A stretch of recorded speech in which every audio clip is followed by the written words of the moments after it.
अध्याय 1 कानून और उसका संचालन। यह पूरी दुनिया और इसमें मौजूद हर चीज वास्तव में मनुष्य की शर्तबद्ध चेतना कंडीशन्ड कॉन्शियसनेस का ही बाहरी रूप है। बाहर जैसा हम देखते हैं वह सब हमारे भीतर की चेतना का ही प्रतिबिंब है। इसलिए चेतना ही कारण भी है और पदार्थ सब्सटेंस भी। मतलब दुनिया में जो कुछ है वह चेतना से ही पैदा हुआ है और उसी पर आधारित है। इसलिए अगर हमें सृष्टि या रचना का रहस्य समझना है तो हमें चेतना की ओर मुड़ना होगा। जब हम चेतना के नियम और उसके संचालन की विधि को समझ लेते हैं तब हम अपने जीवन में हर इच्छा पूरी कर सकते हैं। इस नियम की जानकारी और उसका प्रयोग हमें अपनी मनचाही दुनिया बनाने और बनाए रखने की शक्ति देता है। न्यूवेल स्पष्ट करते हैं कि चेतना ही एकमात्र वास्तविकता है। यह कोई प्रतीकात्मक फिग्यूरेटिव बात नहीं बल्कि वास्तविकता है। वे इसे एक धारा स्ट्रीम से तुलना करते हैं जो दो भागों में बंटी है, सचेतन कॉन्शियस और अवचेतन सबकॉन्शियस।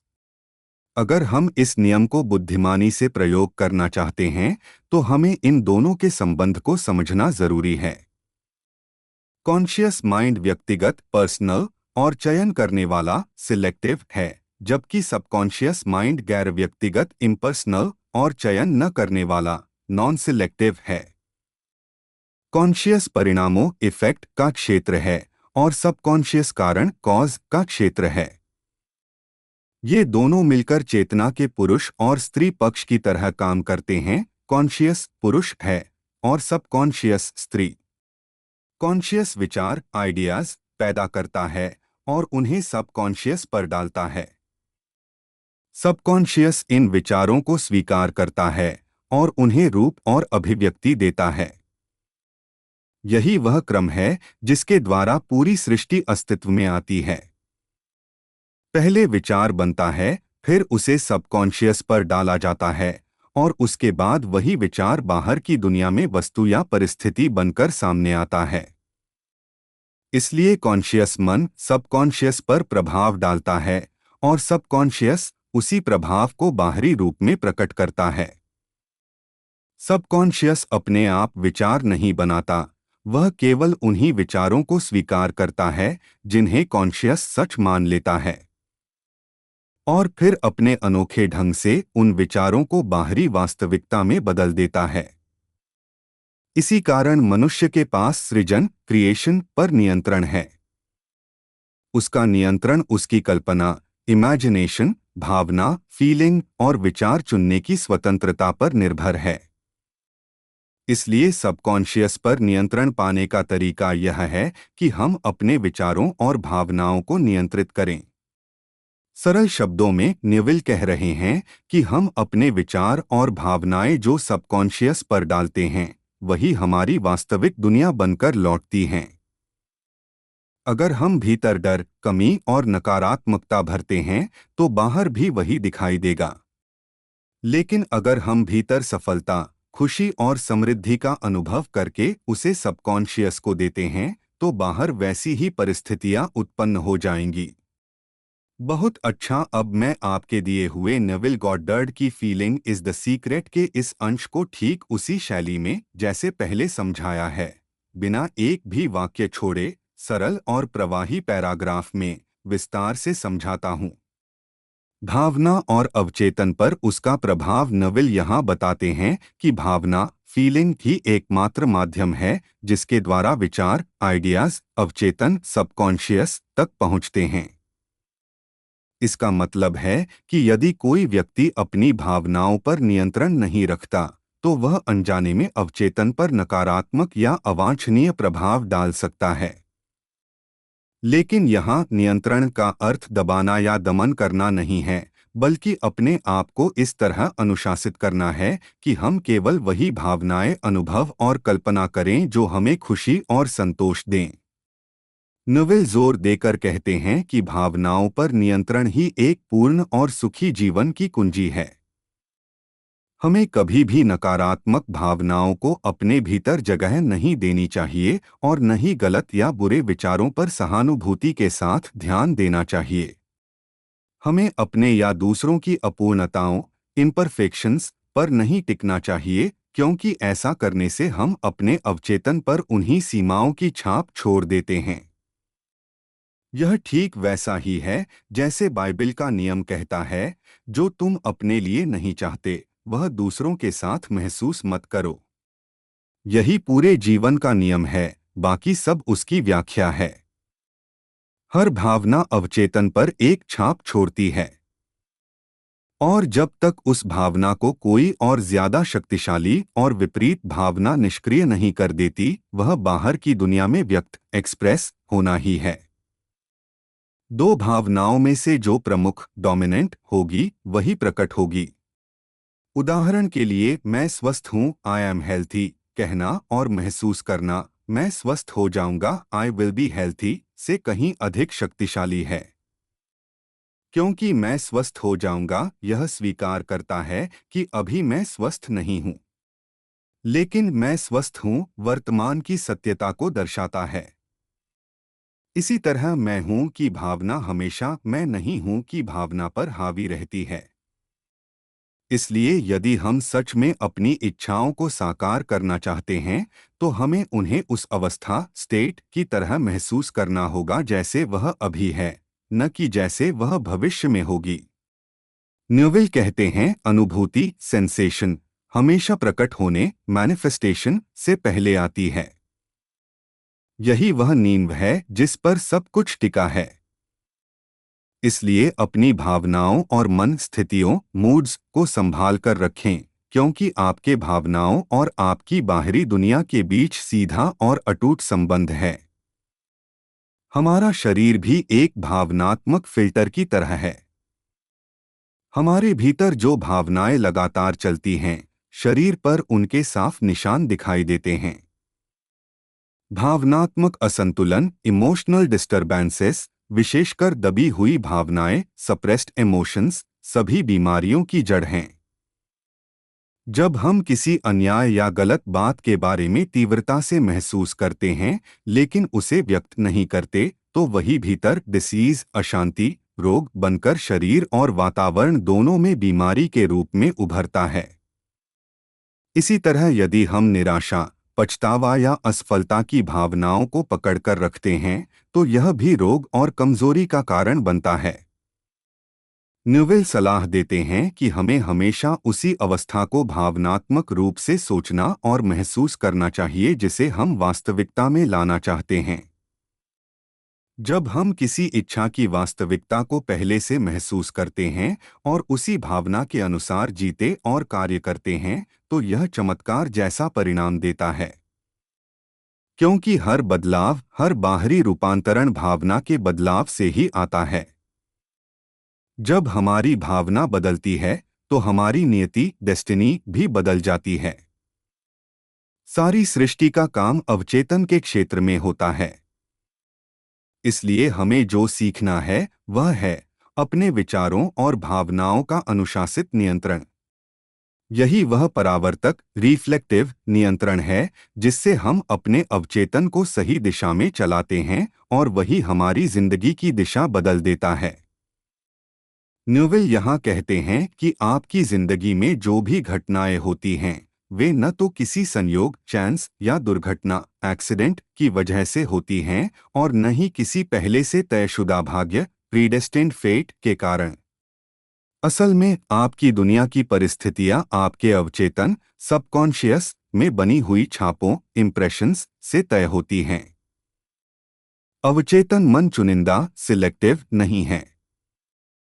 यह बिल्कुल निष्पक्ष इम्पर्सनल है और किसी व्यक्ति के साथ पक्षपात नहीं करता। बाइबल में भी कहा गया है कि ईश्वर नो रिस्पेक्टर ऑफ पर्सन्स है, अर्थात वह किसी के प्रति पक्षपात नहीं करता। इसी तरह अवचेतन भी आपके भावनाओं फीलिंग्स के सत्य या असत्य होने से कोई मतलब नहीं रखता। वह हमेशा वही स्वीकार करता है जिसे आप सच मानकर महसूस करते हैं। न्यूविल बताते हैं कि फीलिंग ही वह सहमति असेंट है जो अवचेतन यह मान लेता है कि जो आपने अनुभव किया या घोषित किया है वह सत्य है। यही कारण है कि अवचेतन की इस गुणवत्ता के कारण मनुष्य के लिए कुछ भी असंभव नहीं है। जो भी बात मनुष्य सोच सकता है और उसे सत्य की तरह महसूस कर सकता है, अवचेतन उसे वस्तु या परिस्थिति के रूप में प्रकट करने की शक्ति और बाध्यता रखता है। आपकी भावनाएं ही उस नक्शे पैटर्न को बनाती हैं जिसके अनुसार आपकी बाहरी दुनिया आकार लेती है। इसलिए अगर भावना बदलती है तो पैटर्न बदल जाता है, और पैटर्न बदलने का मतलब है परिस्थितियों और परिणामों का बदल जाना। नोवेल साफ शब्दों में कहते हैं कि अवचेतन कभी असफल नहीं होता उस चीज को व्यक्त करने एक्सप्रेस करने में जो उस पर छाप के रूप में डाल दी गई है। जैसे ही अवचेतन को कोई छाप या प्रभाव मिलता है, वह तुरंत उसी के अनुरूप बाहरी दुनिया में उसके प्रकट होने के तरीके खोजने और बनाने में लग जाता है। वह उस भावना को जो आप उसे देते हैं एक सत्य फैक्ट की तरह स्वीकार कर लेता है और तुरंत बाहरी दुनिया में उसी भावना का सटीक प्रतिबिंब एग्जैक्ट लाइकनेस बनाने लगता है। अवचेतन कभी यह नहीं बदलता कि आपने क्या मान लिया है।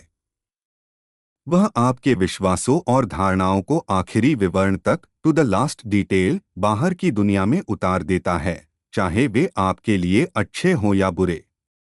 अब सवाल उठता है कि अवचेतन पर हम वांछित डिजायरेबल अवस्था की छाप कैसे डाल सकते हैं। नोवेल इसका उत्तर देते हैं कि इसके लिए आपको वैसा ही महसूस करना होगा जैसा आप तब करते अगर आपकी इच्छा पहले से पूरी हो चुकी होती, यानी पहले से उस स्थिति का अनुभव करना और उसे अपनाना। जब आप अपने उद्देश्य को परिभाषित करते हैं तो आपको केवल उसी पर ध्यान देना चाहिए। कैसे पूरा होगा, किस माध्यम से आएगा या उसमें कौन सी कठिनाइयां आएंगी, इस पर विचार नहीं करना चाहिए। क्योंकि जैसे ही आप उन कठिनाइयों पर ध्यान देते हैं वैसे ही अवचेतन भी उस भावना को पकड़ लेता है। नोवेल चेतावनी देते हैं कि यदि आप भावनात्मक रूप से कठिनाइयों बाधाओं या विलंब डिले पर केंद्रित रहते हैं तो अवचेतन अपनी गैरचयनात्मक प्रकृति नॉन सिलेक्टिव नेचर के कारण उन कठिनाइयों को ही आपकी वास्तविक मांग मान लेता है और फिर आपकी बाहरी दुनिया में वही कठिनाइयां और अड़चनें पैदा कर देता है। संक्षेप में आपका अवचेतन वही बनाएगा जिसे आप सत्य की तरह महसूस करते हैं। इसलिए केवल इच्छा का विचार पर्याप्त नहीं है, उस इच्छा को पहले से पूरी हुई मानकर गहराई से महसूस करना ही असली कुंजी है। न्यूविल कहते हैं कि अवचेतन मन सृजन क्रिएशन का गर्भ वूम्ब है। यह मनुष्य से प्राप्त विचारों को उसकी भावनाओं फीलिंग्स के माध्यम से ग्रहण करता है। अवचेतन किसी भी विचार को बदलता नहीं है, बल्कि हमेशा उसे एक रूप फॉर्म देता है। इसीलिए अवचेतन हमेशा उसी छवि इमेज और रूप लाइकनेस में बाहर व्यक्त करता है जैसी भावना उसमें डाली गई होती है। उदाहरण के लिए, यदि आप किसी अवस्था को निराशाजनक होपलेस या असंभव इम्पॉसिबल मानकर महसूस करते हैं तो आप अपने अवचेतन में असफलता फेलियर की ही छाप डाल रहे हैं। अब न्यूविल एक गलतफहमी को दूर करते हैं। वह कहते हैं कि यद्यपि अवचेतन मन निष्ठापूर्वक फेथफुली मनुष्य की सेवा करता है, इसका यह मतलब नहीं है कि इसका रिश्ता स्वामी और सेवक मास्टर सर्वेंट का है जैसा कि प्राचीन समय में सोचा जाता था। पुराने भविष्यवक्ता प्रॉफिट्स इसे मनुष्य का सेवक या दास कहते थे। सेंट पॉल ने इसे स्त्री के रूप में व्यक्त किया और कहा स्त्री को हर बात में अपने पुरुष के अधीन होना चाहिए। बाइबल संदर्भ एफिजियंस 5:24, 1 कोरिन्थियंस 14:34, कोलोशंस 3:18, 1 पीटर 3:1। इसका अर्थ न्यूविल के अनुसार यह है कि अवचेतन वास्तव में मनुष्य की सेवा करता है और हमेशा उसकी भावनाओं को रूप देकर बाहर प्रकट करता है। लेकिन ध्यान रहे, अवचेतन को दबाव या जबरदस्ती कंपल्शन पसंद नहीं है। यह आदेश कमांड से ज्यादा कोमल समझाइश या प्रेरणा परसुएशन पर बेहतर प्रतिक्रिया देता है। इसीलिए नेविल कहते हैं कि अवचेतन को सेवक से अधिक प्रिय पत्नी बिलवड वाइफ से तुलना करना अधिक उचित है। इसके बाद नेविल बाइबल की एक पंक्ति का उल्लेख करते हैं, पति पत्नी का सिर हेड है, एफिजियंस 5:23। वे कहते हैं कि यह बात भले ही सामान्य पति पत्नी के सांसारिक संबंधों में पूरी तरह लागू न हो, लेकिन चेतना कॉन्शियसनेस और अवचेतन सबकॉन्शियस यानी चेतना के पुरुष मेल और स्त्री फीमेल पक्ष के संबंध में यह बिल्कुल सत्य है। सेंट पॉल जिस महान रहस्य ग्रेट मिस्ट्री की बात करते हैं, जो अपनी पत्नी से प्रेम करता है वह स्वयं से प्रेम करता है, 5:28, और वे दोनों एक शरीर होंगे, 5:31। नेविल समझाते हैं कि यह रहस्य वास्तव में चेतना का रहस्य है। चेतना कॉन्शसनेस मूल रूप से एक और अविभाजित अनडिवाइडेड है, लेकिन सृजन की प्रक्रिया के लिए यह दो पहलुओं में विभाजित सी दिखाई देती है। इस प्रकार सचेतन मन कॉन्शियस बटा ऑब्जेक्टिव बटा मेल एस्पेक्ट वास्तव में प्रधान हेड है, और अवचेतन मन सबकॉन्शियस बटा सब्जेक्टिव बटा फीमेल एस्पेक्ट पर प्रभाव और नियंत्रण रखता है। संक्षेप में नेविल यह बताना चाहते हैं कि अवचेतन को आदेश नहीं बल्कि प्रेम विश्वास और कोमल भावना से प्रभावित किया जाता है। सचेतन मन बीज आइडिया बोता है और अवचेतन मन उसी को गर्भ में लेकर वास्तविक रूप क्रिएशन में बदल देता है। नेविल कहते हैं कि सचेतन मन कॉन्शियस का नेतृत्व अवचेतन सबकॉन्शियस पर किसी तानाशाह टायरेंट की तरह नहीं होता, बल्कि प्रेमी लवर की तरह होता है। यानी यह जबरदस्ती या डर से नहीं बल्कि प्रेम कोमलता और गहरे विश्वास से होता है। इसलिए जब आप वैसा ही भाव फीलिंग धारण करते हैं जैसा आपके पास पहले से आपकी इच्छा की वस्तु या स्थिति ऑब्जेक्टिव होने पर होता, तब अवचेतन मन ठीक उसी छवि और स्थिति का निर्माण करता है। नेविल स्पष्ट करते हैं कि आपकी इच्छाएं तब तक अवचेतन में स्वीकार नहीं होती जब तक आप उनकी वास्तविकता का अनुभव फीलिंग ऑफ रियलिटी नहीं करते, क्योंकि केवल भावना फीलिंग ही वह माध्यम है जिसके द्वारा कोई विचार आइडिया अवचेतन तक पहुंचता है, और केवल अवचेतन द्वारा स्वीकार किया गया विचार ही कभी बाहर ऑब्जेक्टिव वर्ल्ड में प्रकट होता है। लेकिन अक्सर लोग अपनी भावनाओं की जिम्मेदारी लेने से बचते हैं। वे मान लेते हैं कि उनकी भावनाएं बाहरी घटनाओं की वजह से हैं, पर सच्चाई यह है कि बाहरी परिस्थितियां केवल अंदरूनी भावनाओं का प्रतिबिंब मिरर होती हैं। इसी को नेविल प्राचीन हर्मेटिक सिद्धांत हर्मेटिक प्रिंसिपल ऑफ कोरेस्पॉन्डेंस से जोड़ते हैं, जैसा भीतर वैसा बाहर, जैसा ऊपर वैसा नीचे। यानी बाहरी दुनिया हमेशा आपके भीतर की चेतना और भावनाओं का सटीक प्रतिबिंब होती है। बाइबल का उद्धरण देकर नेविल इसे और स्पष्ट करते हैं, मनुष्य को कुछ भी प्राप्त नहीं हो सकता जब तक कि वह स्वर्ग से न दिया जाए, जॉन 3:27, और परमेश्वर का राज्य तुम्हारे भीतर है, लूक 17:21। इसका अर्थ है कि कुछ भी बाहर से नहीं आता, सब कुछ भीतर से आता है, अवचेतन से। अंत में नेविल बताते हैं कि आपके लिए अपनी चेतना कॉन्शियसनेस की सामग्री कंटेंट्स से अलग कुछ देखना असंभव है। आपकी पूरी दुनिया हर छोटा से छोटा विवरण केवल आपकी चेतना का वस्तुकरण ऑब्जेक्टिफिकेशन है। बाहरी परिस्थितियां आपके अवचेतन में डाले गए प्रभावों सबकॉन्शियस इंप्रेशंस की गवाही देती हैं, और जैसे ही अवचेतन पर डाली गई छाप बदलती है वैसे ही आपकी बाहरी दुनिया का रूप एक्सप्रेशन भी बदल जाता है। सार यह है, आपकी बाहरी दुनिया हमेशा आपकी भीतरी भावनाओं और मान्यताओं का सटीक दर्पण है।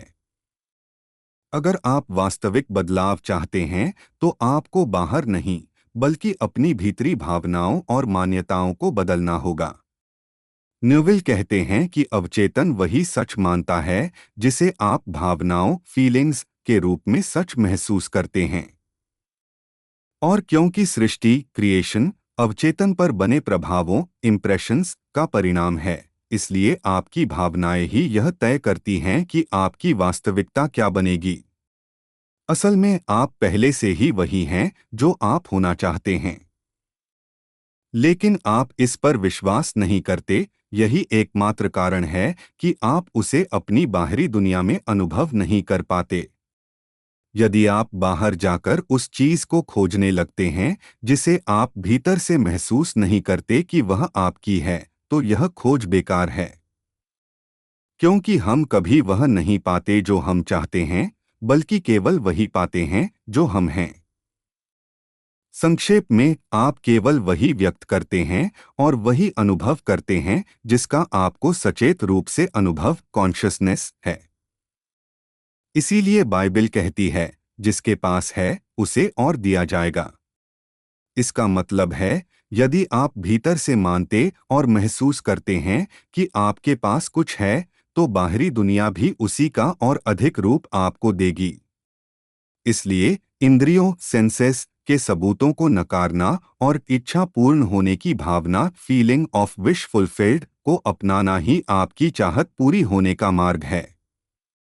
नेविल आगे कहते हैं कि आपके जीवन की सबसे बड़ी उपलब्धि होगी अपने विचारों और भावनाओं पर पूर्ण नियंत्रण सेल्फ मास्टरी। जब तक आप उस स्तर तक नहीं पहुंचते कि चाहे बाहरी हालात कुछ भी दिखें, आप भीतर से वही महसूस करें जो आप चाहते हैं, तब तक आपको दो बड़े साधनों का सहारा लेना चाहिए। एक, नींद स्लीप, क्योंकि नींद वह अवस्था है जहां चेतन कॉन्शियस मन शांत हो जाता है और अवचेतन सबकॉन्शियस बिना विरोध के सुझाव सजेशन स्वीकार करता है। दो, प्रार्थना प्रेयर, क्योंकि प्रार्थना गहरी भावना और विश्वास का वह माध्यम है जिससे आप अपनी इच्छित अवस्था को अवचेतन में सीधे पहुंचा सकते हैं। न्यूविल कहते हैं कि ये दोनों ही अवचेतन तक पहुंचने के द्वार गेटवेज हैं। सार यह है, आपकी दुनिया वही बनती है जो आप भीतर से महसूस करते हैं कि आप पहले से हैं। बाहर खोजने से नहीं, बल्कि अपने भीतर उस अवस्था को महसूस करने से वास्तविकता बदलती है। Chapter 2 feeling is the secret sleep. Neville बताते हैं कि नींद स्लीप जो हमारे जीवन का लगभग 1/3 हिस्सा है, वह अवचेतन सबकॉन्शियस में प्रवेश का प्राकृतिक द्वार है। यानी हर रात जब हम सोते हैं, तब हमें अपने भीतर उस शक्ति तक सीधा रास्ता मिलता है जो हमारी वास्तविकता रचती है। वे कहते हैं कि जिस तरह हम जागते हुए जीवन बाकी 2/3 को महत्व देते हैं, उसी तरह हमारी समझ और नींद को लेकर हमारा दृष्टिकोण भी उतना ही महत्वपूर्ण है। यदि हम नींद को समझें और उसे एक वरदान मानकर अपनाएं, तो हम हर रात नींद में ऐसे प्रवेश करेंगे जैसे किसी प्रियतम लवर से मिलने जा रहे हों। बाइबल जॉब 33 में भी लिखा है, स्वप्न में रात्रि के दर्शन में जब गहरी नींद मनुष्यों पर पड़ती है, तब ईश्वर उनके कान खोलता है और उनकी शिक्षा उन पर अंकित करता है। इसका अर्थ यह है कि गहरी नींद और प्रार्थना जैसी नींदस्मान अवस्था में ही हम अवचेतन में छाप इम्प्रेशंस डालते हैं और वहीं से हमें मार्गदर्शन इंस्ट्रक्शंस मिलता है। न्यूविल कहते हैं कि नींद और प्रार्थना में चेतन कॉन्शियस और अवचेतन सबकॉन्शियस एक हो जाते हैं। यह ऐसा है जैसे चेतन पुरुष और अवचेतन स्त्री एक देह हो जाते हैं।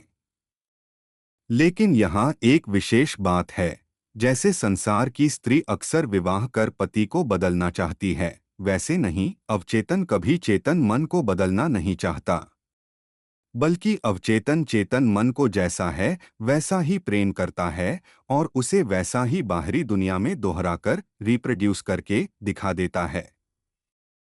इसलिए आपकी जीवन की स्थितियां और घटनाएं कंडीशंस इवेंट्स वास्तव में आपके ही बच्चे हैं। वे उसी सांचे मोल्ड्स से बने हैं जो आपने सोते समय अपने अवचेतन में छाप छोड़ी थी। यानी आपके जीवन की परिस्थितियां आपकी अंदरूनी भावनाओं इनर मोस्ट फीलिंग्स की छवि और प्रतिरूप हैं।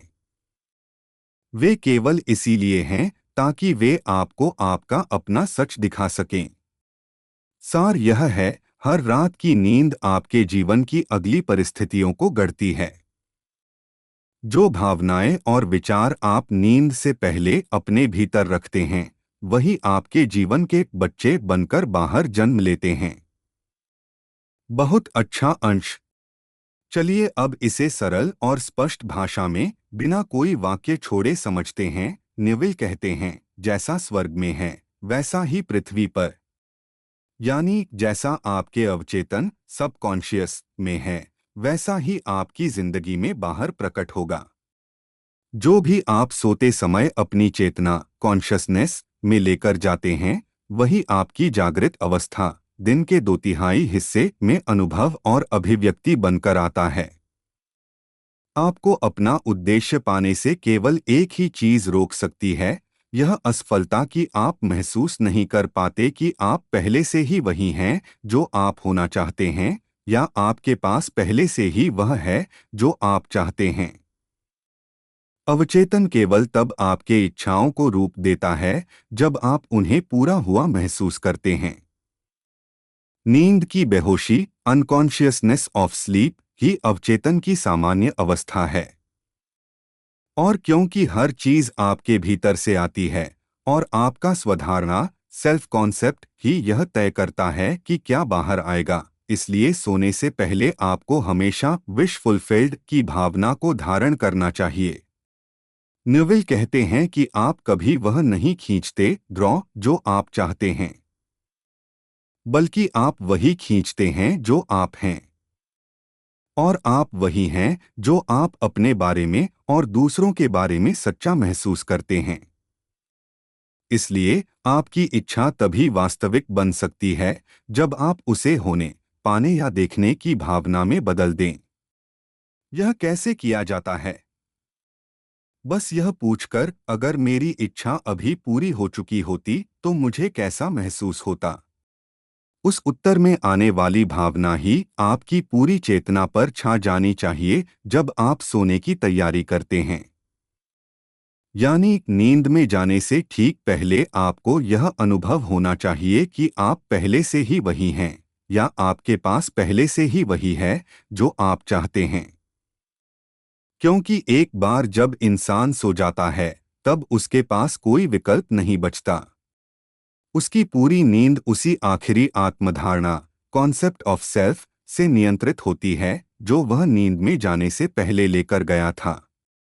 सरल शब्दों में, नींद में जाने से पहले आप जिस अवस्था फीलिंग ऑफ सेल्फ को पकड़ते हैं, वही आपके सपनों और आपकी वास्तविक जिंदगी का बीज बन जाती है। अगर आप मैं पहले से हूं मेरे पास है की भावना लेकर सोएंगे, तो वही आपकी बाहरी दुनिया में आकार लेगी। न्यूविल कहते हैं कि व्यक्ति को सोने से पहले हमेशा उपलब्धि अकॉम्प्लिशमेंट और संतोष सेटिस्फैक्शन की भावना धारण करनी चाहिए। यानी सोने से पहले आपको ऐसा महसूस करना चाहिए मानो आपकी इच्छा पहले ही पूरी हो चुकी है।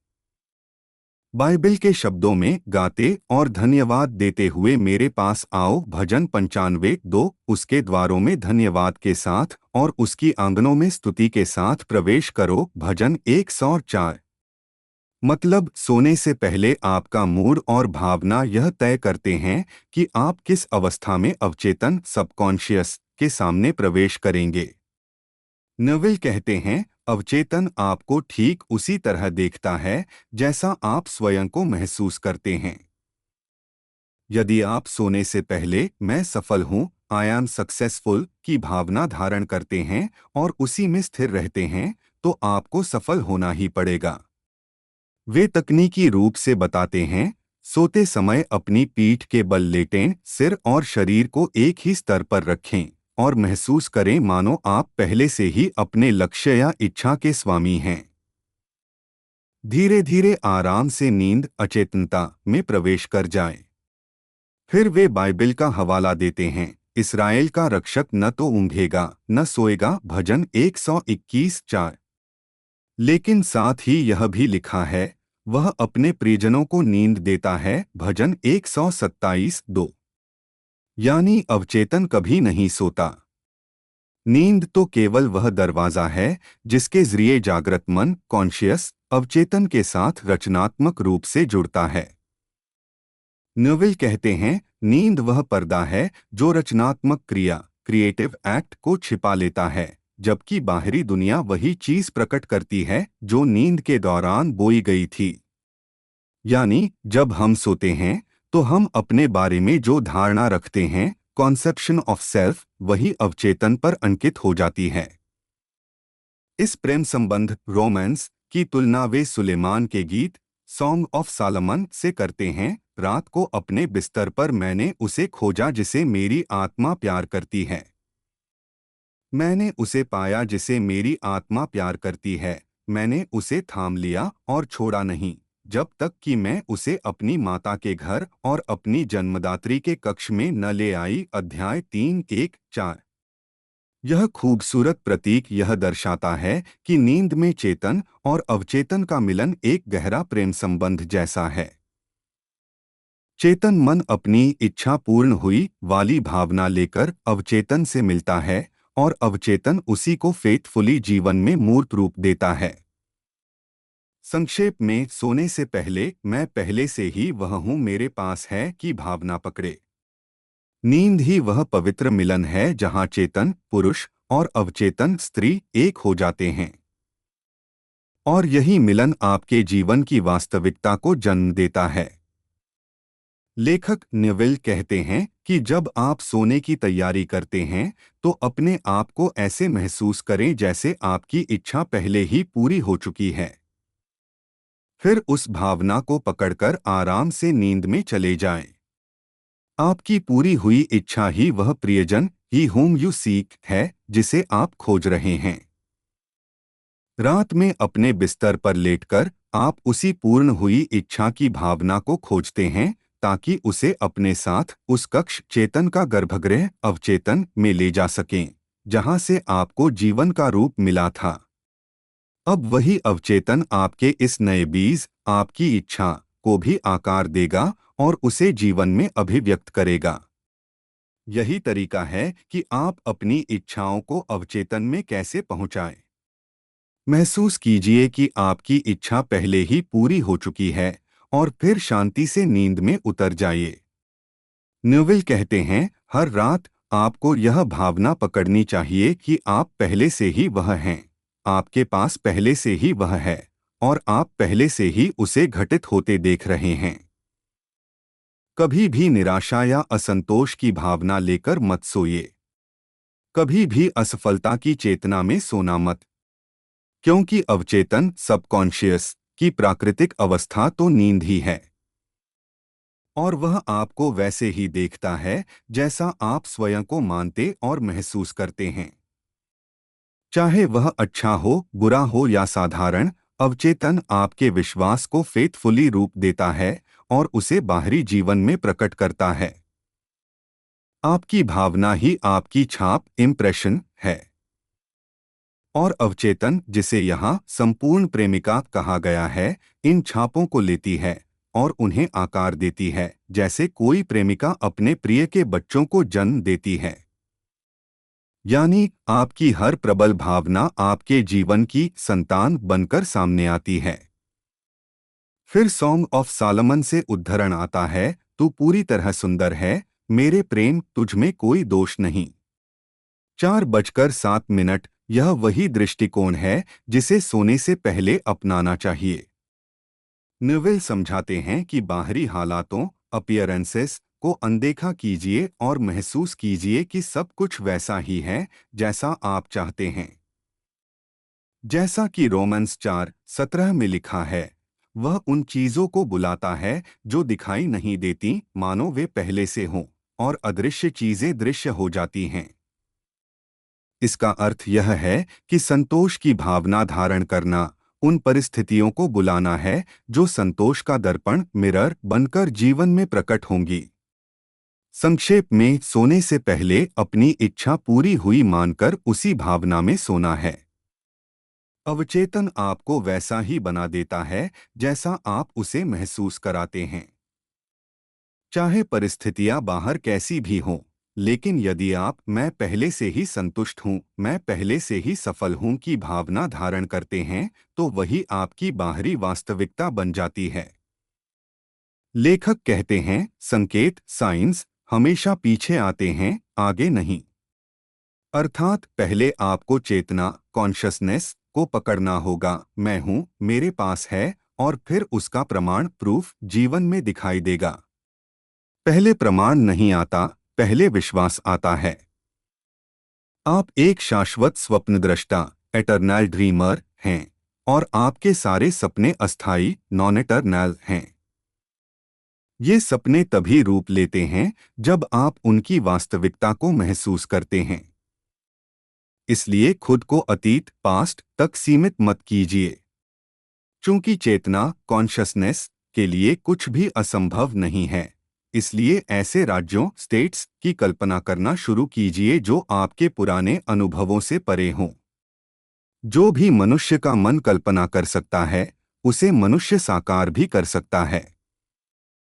हर वस्तु या परिस्थिति जो आज दिखाई देती है, ऑब्जेक्टिव बटा विजिबल पहले अदृश्य अवस्था सब्जेक्टिव बटा इनविजिबल में ही थी, और आपने उसे वास्तविकता में बुलाया, कॉल इनटू विजिबल, केवल इसलिए क्योंकि आपने उसकी वास्तविकता को महसूस किया। सृजन क्रिएशन की प्रक्रिया यही है, पहले कल्पना करना इमेजिनिंग, और फिर उस कल्पना पर विश्वास करना बिलीविंग द इमेजिन्ड स्टेट। इसलिए हमेशा सर्वोत्तम की कल्पना करें और सर्वोत्तम की ही अपेक्षा रखें।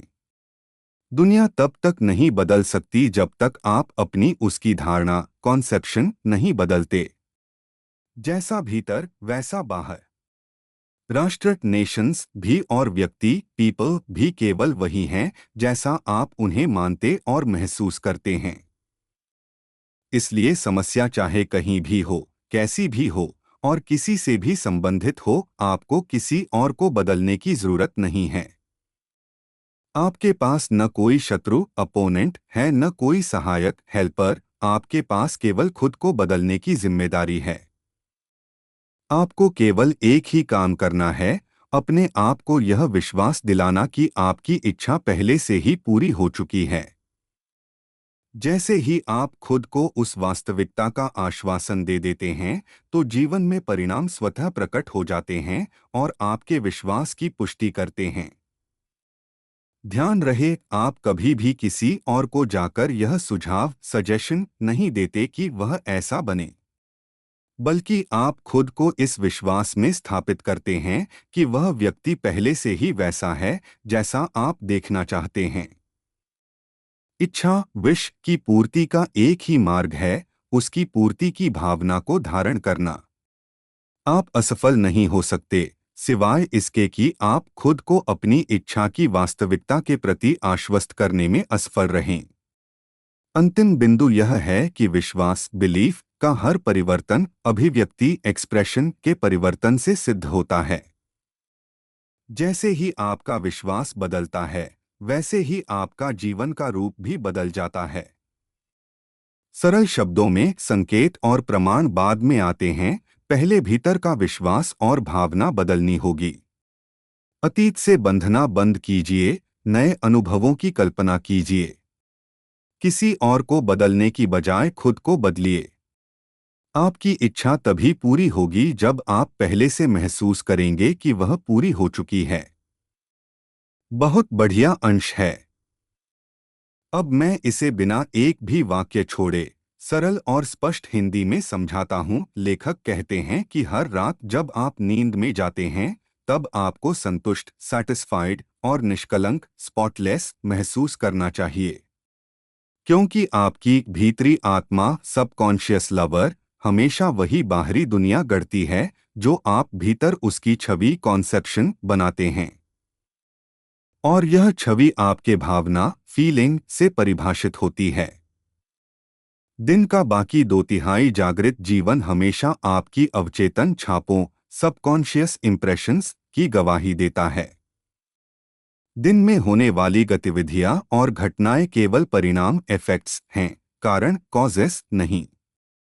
लेखक स्पष्ट करते हैं कि स्वतंत्र इच्छा फ्री विल वास्तव में केवल एक ही चीज है, यह चुनने की स्वतंत्रता कि आप कौन सा मूड अपनाते हैं।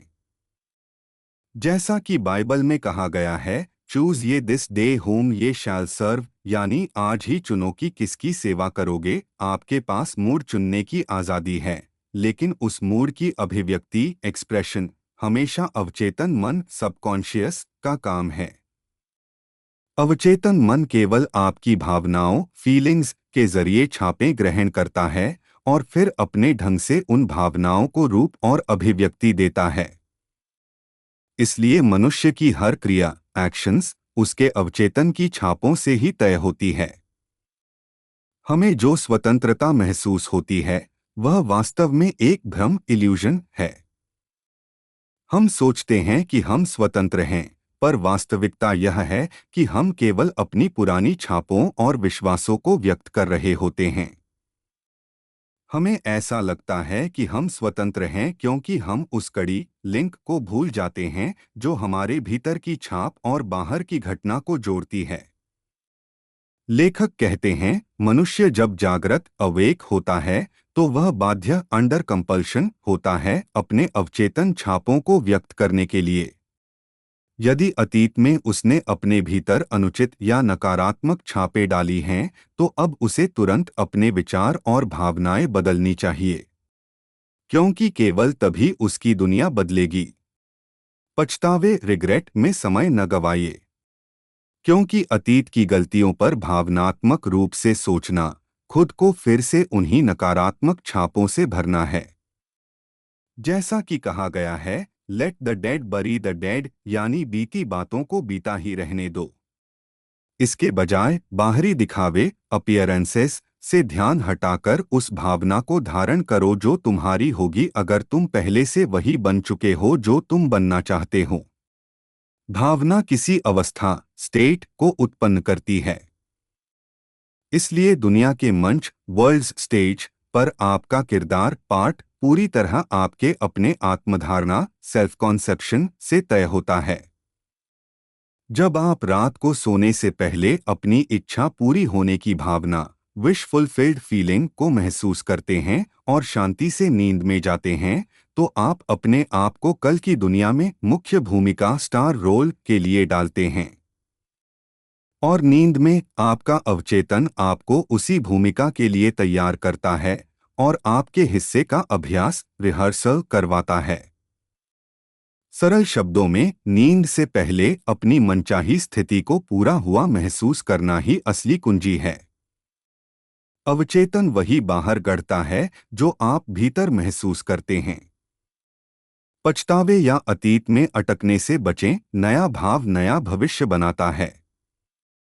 सोने से पहले की भावना ही अगले दिन आपकी भूमिका और जीवन की परिस्थितियों को तय करती है। बहुत सुंदर और गहन हिस्सा है। अब मैं इसे बिना कोई वाक्य छोड़े सरल और स्पष्ट हिंदी में समझाता हूँ। लेखक कहते हैं कि यदि आप अंत विश फुलफिल्ड को स्वीकार कर लेते हैं तो उसके पूरे होने के साधन मीन्स अपने आप व्यवस्थित हो जाते हैं। इसमें कोई गलती मत करना। अगर आप सोने से पहले जानबूझकर अपनी इच्छा पूरी होने की अवस्था को महसूस नहीं करते, तो आप अपनी मूल गर्भस्थली सबकॉन्शियस, जिसे लेखक स्त्री के रूप में संबोधित करते हैं, में उस पूरे दिन की भावनाएं और प्रतिक्रियाएं रिएक्शंस की लेकर चले जाते हैं। और नींद में अवचेतन सबकॉन्शियस आपको यह सिखाता है कि अगले दिन ये भावनाएं और प्रतिक्रियाएं किस रूप में बाहर व्यक्त होंगी। सुबह उठकर आपको लगेगा कि आप स्वतंत्र फ्री एजेंट हैं, पर असलियत यह है कि आपके सारे काम और घटनाएं पहले ही तय हो चुकी थीं, ठीक उसी आत्मधारणा सेल्फ कॉन्सेप्ट के अनुसार जिसमें आप सोए थे। आपकी एकमात्र असली स्वतंत्रता है अपनी प्रतिक्रिया रिएक्शन चुनने की स्वतंत्रता। आप यह चुन सकते हैं कि दिन की घटनाओं और नाटकों पर आप कैसा महसूस करेंगे। लेकिन घटनाएं और परिस्थितियां तो पहले ही उस रात तय हो चुकी थीं। अगर आप सोने से पहले जानबूझकर अपना मानसिक दृष्टिकोण एटीट्यूड ऑफ माइंड तय नहीं करते, तो आप अनजाने में ही उस दिन की सारी भावनाओं और प्रतिक्रियाओं के मिश्रण कॉम्पोजिट एटीट्यूड के साथ सो जाते हैं। हर प्रतिक्रिया एक अवचेतन छाप छोड़ती है, और यदि उसे किसी विपरीत और ज्यादा प्रबल भावना से न रोका जाए, तो वही भविष्य की क्रियाओं और अनुभवों का कारण बन जाती है। लेखक बताते हैं कि विचार जो भावना फीलिंग में लिपटे हों, वे रचनात्मक कार्य क्रिएटिव एक्शंस होते हैं। इसलिए अपने दैवीय अधिकार डिवाइन राइट का समझदारी से प्रयोग करो। आपके सोचने और महसूस करने की क्षमता ही वह शक्ति है जो पूरी सृष्टि पर अधिकार रखती है। लेखक एक सुंदर उपमा देते हैं, जब आप जागते हैं तो आप एक माली गार्डनर की तरह होते हैं जो बीज चुनता है। लेकिन बीज तभी फल देता है जब वह मिट्टी में डाला जाए और मर जाए। जैसा कि बाइबल में कहा गया है, यदि गेहूं का दाना भूमि में गिरकर न मरे तो अकेला ही रह जाएगा, लेकिन यदि वह मर जाए तो बहुत फल लाएगा। आपकी आत्मधारणा कॉन्सेप्शन ऑफ योरसेल्फ, जब आप नींद में जाते हैं, वह बीज है जिसे आप अवचेतन की भूमि में बोते हैं। यदि आप सोते समय संतुष्ट और प्रसन्न महसूस करते हैं, तो यह अवचेतन को बाध्य कर देता है कि वह ऐसी परिस्थितियां और घटनाएं आपके जीवन में लाए जो इन सकारात्मक भावनाओं की पुष्टि करें। लेखक अंत में कहते हैं, नींद स्वर्ग का द्वार है। जो भी भावना आप नींद में ले जाते हैं, वह बाहर आकर स्थिति, कंडीशन, कार्य, एक्शन या वस्तु, ऑब्जेक्ट बन जाती है। इसलिए हमेशा नींद में जाते समय इच्छा पूरी होने की भावना लेकर सो। सरल शब्दों में, सोने से पहले की भावना ही अगले दिन की घटनाओं का बीज है। नींद में जो भावनाएं बोते हो, वही जीवन में उगती हैं। यदि संतोष और खुशी लेकर सोओगे तो वही बाहर वास्तविकता बनकर लौटेगी। नींद वास्तव में स्वर्ग का द्वार है, जहां भीतर की भावना बाहर की सृष्टि बन जाती है।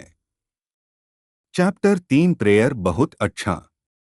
अब मैं इसे एक एक वाक्य लेकर बिना कुछ छोड़े सरल और स्पष्ट हिंदी में समझाता हूँ। लेखक कहते हैं कि प्रार्थना प्रेयर भी नींद की तरह अवचेतन सबकॉन्शियस में प्रवेश करने का एक द्वार है। बाइबल में कहा गया है, जब तुम प्रार्थना करो तो अपने कक्ष क्लोजेट में जाओ, और जब तुमने दरवाजा बंद कर लिया हो तो अपने उस पिता से प्रार्थना करो जो गुप्त में है, और तुम्हारा पिता जो गुप्त में है वह तुम्हें प्रत्यक्ष रूप से प्रतिफल देगा। यहाँ संकेत यह है कि प्रार्थना का असली स्वरूप भीतर का अनुभव है, बाहर का दिखावा नहीं। प्रार्थना वास्तव में नींद जैसी स्थिति है, जहाँ बाहरी दुनिया का प्रभाव कम हो जाता है और मन अंदर से आने वाले सुझावों को अधिक आसानी से स्वीकार करता है। जब व्यक्ति प्रार्थना में होता है तो वह आराम, रिलैक्सेशन और ग्रहणशीलता रिसेप्टिविटी की ऐसी अवस्था में होता है जैसी नींद में जाने से ठीक पहले मिलती है। लेखक स्पष्ट करते हैं कि प्रार्थना इस बात पर निर्भर नहीं करती कि आप क्या मांगते हैं, बल्कि इस पर कि आप उसे पाने के लिए भीतर से कितने तैयार हैं। बाइबल कहती है, जो कुछ तुम प्रार्थना में मांगो, विश्वास करो कि वह तुम्हें पहले ही मिल चुका है और वह तुम्हारा होगा। यानी प्रार्थना सफल होने की केवल एक ही शर्त है, आप यह मान लें कि आपकी प्रार्थना पहले ही पूरी हो चुकी है।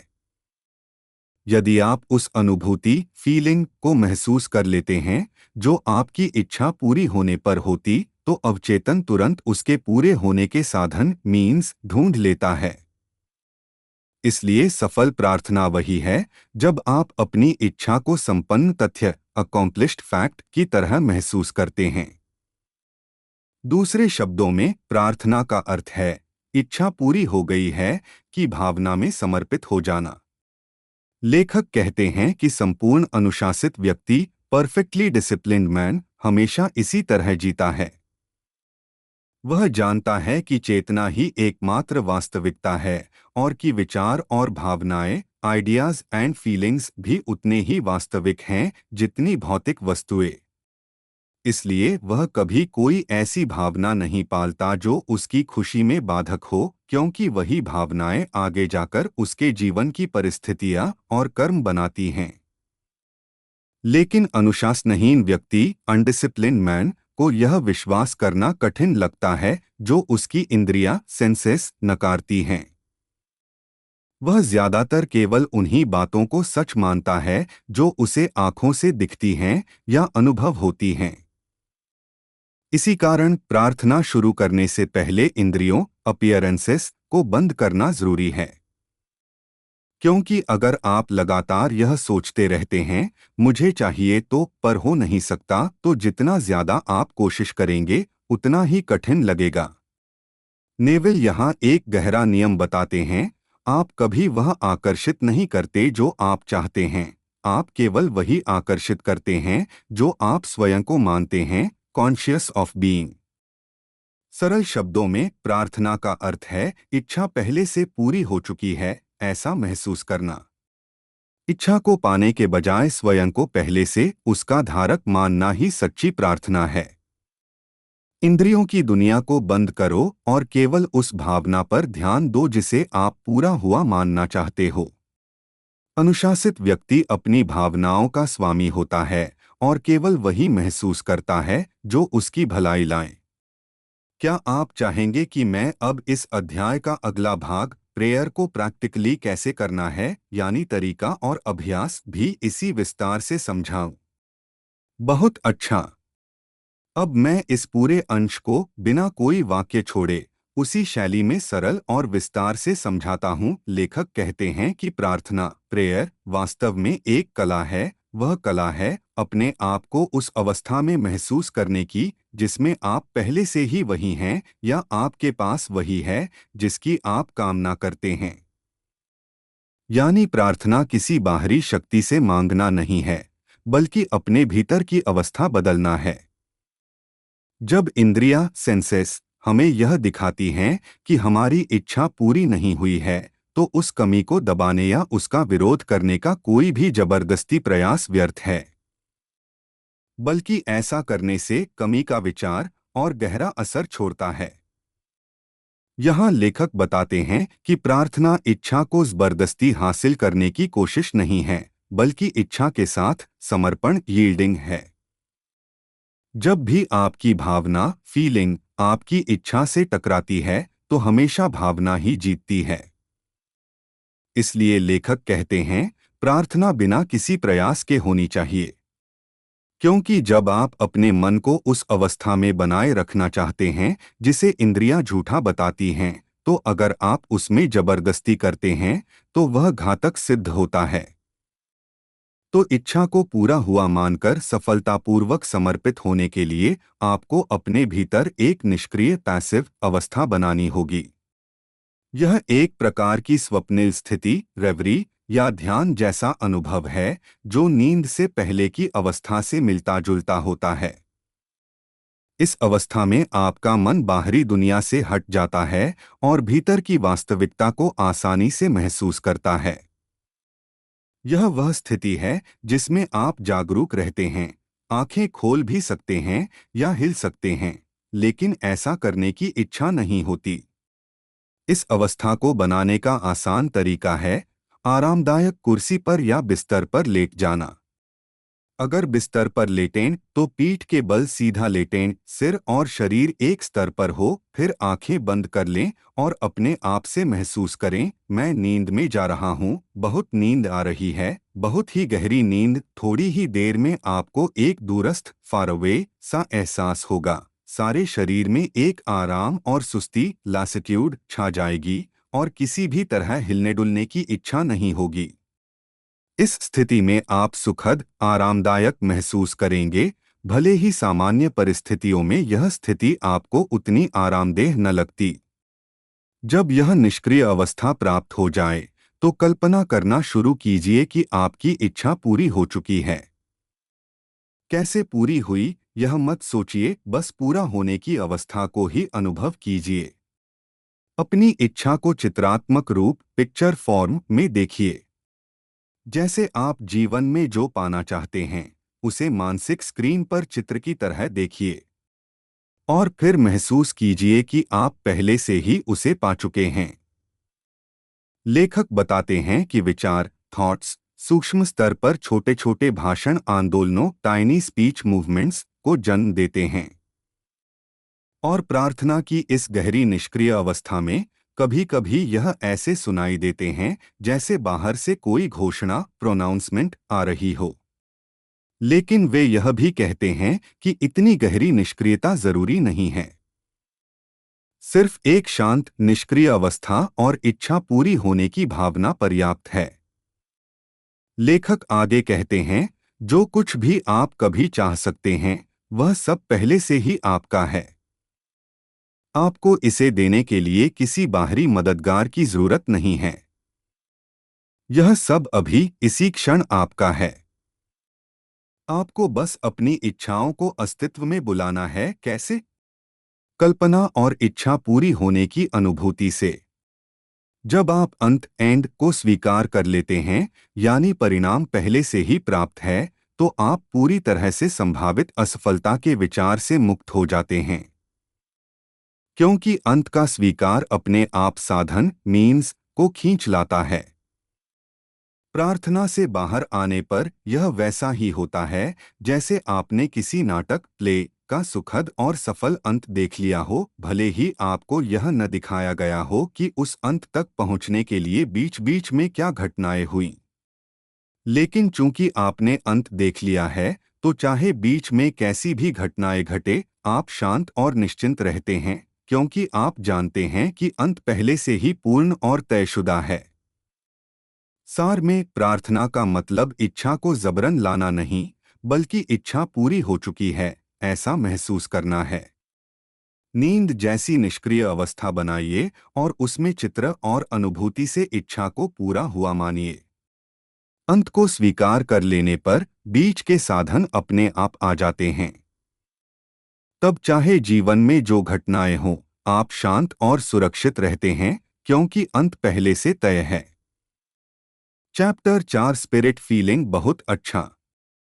अब मैं इस पूरे अंश को बिना एक भी वाक्य छोड़े सरल और विस्तार से समझाता हूँ। सबसे पहले लेखक बाइबल का उद्धरण देते हैं, ना तो बल से ना ही शक्ति से, बल्कि मेरी आत्मा से होगा। जेचारिया 4:06। इसका अर्थ है कि इच्छित अवस्था तक पहुँचने का तरीका शारीरिक बल या बाहरी शक्ति से नहीं, बल्कि आत्मा स्पिरिट के माध्यम से है। तो यदि आप किसी अवस्था जैसे सफलता, स्वास्थ्य, प्रेम आदि में जाना चाहते हैं, तो उसका उपाय है उस अवस्था की भावना को अपने भीतर पकड़ना, यानी ऐसे महसूस करना जैसे आप पहले से ही वही हैं जिसे आप बनना चाहते हैं। लेखक कहते हैं कि हर विचार के साथ एक विशेष भावना जुड़ी होती है। तो यदि आप अपने मन में इच्छा पूरी होने की भावना पकड़ लेते हैं, तो प्रयास करने की जरूरत नहीं रहती, क्योंकि तब वह चीज पहले से ही आपके लिए सच हो चुकी होती है और वह बाहरी दुनिया में स्वयं प्रकट हो जाती है। फिर वे बताते हैं, फेथ इज फीलिंग विश्वास भावना। बाइबल कहती है, according to your faith be it unto you. Matthew 9:29। इसका मतलब हुआ आपके साथ वही होता है जो आपकी भावना है। आप कभी वह आकर्षित नहीं करते जो आप चाहते हैं, बल्कि हमेशा वही आकर्षित करते हैं जो आप अंदर से महसूस करते हैं कि आप हैं। लेखक एक गहरा नियम बताते हैं, यदि आपके भीतर यह भावना है कि मैं हूं, तो आपको और दिया जाएगा। लेकिन यदि आप महसूस करते हैं कि मेरे पास नहीं है, तो जो थोड़ा है वह भी छिन जाएगा। मैथ्यू 13:12 आदि संदर्भ। यानी आप वही बनते हैं जो आप महसूस करते हैं कि आप हैं, और आपको वही मिलता है जो आप स्वयं को मानते हैं। बाइबल के शब्दों में ईश्वर ने मनुष्य को अपने ही स्वरूप में बनाया। जेनेसिस 1:27। और आगे, तुम्हारे भीतर वही मन हो जो मसीह यीशु के भीतर था, जिसने ईश्वर के समान होना चोरी नहीं समझा। फिलिपियंस 2:05 इसका अर्थ यह है, आप वही हैं जो आप स्वयं को मानते हैं। लेखक आगे एक बहुत साहसी बिंदु रखते हैं, केवल भगवान में विश्वास या यीशु में विश्वास मत करो, बल्कि यकीन करो कि आप ही भगवान हो या आप ही यीशु हो। जब यीशु ने कहा, जो मुझ पर विश्वास करता है वही काम करेगा जो मैं करता हूँ, जॉन 14:12, तो इसका सही अर्थ यह है, जो मेरे जैसे विश्वास करेगा वही मेरे जैसे काम करेगा। यीशु ने चमत्कारों को अजीब नहीं माना, क्योंकि वे स्वयं को ईश्वर मानते थे। उन्होंने कहा, मैं और मेरे पिता एक हैं। जॉन 10:30, यही नियम हमारे लिए भी है। यदि हम स्वयं को वही माने जो हम बनना चाहते हैं, तो हमारे लिए उसी तरह का जीवन जीना स्वाभाविक हो जाएगा। इसलिए लेखक कहते हैं, उस व्यक्ति की तरह महसूस करो जो तुम बनना चाहते हो और तुम वही बनोगे। अंत में वे कहते हैं, जब कोई व्यक्ति किसी सलाह की महत्ता पर विश्वास करता है और उसे लागू करता है, तो वह अपने भीतर सफलता की वास्तविकता स्थापित कर लेता है। सार में, इच्छा पूरी होने के लिए बाहर ताकत लगाने की जरूरत नहीं है। बस उस अवस्था की भावना पकड़नी है, जैसे कि वह पहले से ही सच है। आप वही बनते हैं जिसे आप महसूस करते हैं कि आप हैं। यीशु ने भी यही किया, उन्होंने खुद को ईश्वर माना और उसी अनुसार कार्य किया। तो अगर आप स्वयं को वैसा ही मान लें, तो आप भी वैसा ही करेंगे और बनेंगे। क्या आप चाहेंगे कि मैं अब अगले अध्याय का आरंभ भी इसी शैली में विस्तार से समझाऊं? अब questions and answers of Neville Goddard with people. पहला प्रश्न और उत्तर प्रश्न, आपकी किताबों के कवर पर बने चिन्ह इंसिग्निया का क्या अर्थ है? उत्तर, लेखक बताते हैं, यह चिन्ह एक आंख है जो दिल पर बनी है, और दिल एक ऐसे पेड़ पर है जो फलों से लदा हुआ है। इसका गहरा अर्थ यह है कि जिस चीज के प्रति आप सचेत कॉन्शियस होते हैं और जिसे आप सच मान लेते हैं, वही आप अपने जीवन में वास्तविकता के रूप में अनुभव करने वाले हैं। यानी आपकी चेतना कॉन्शियसनेस ही जीवन में फल देती है। जैसा आप अपने दिल में सोचते और महसूस करते हैं, वैसा ही बन जाते हैं। इसीलिए बाइबल की कहावत है, जैसा मनुष्य अपने हृदय में सोचता है, वैसा ही वह होता है।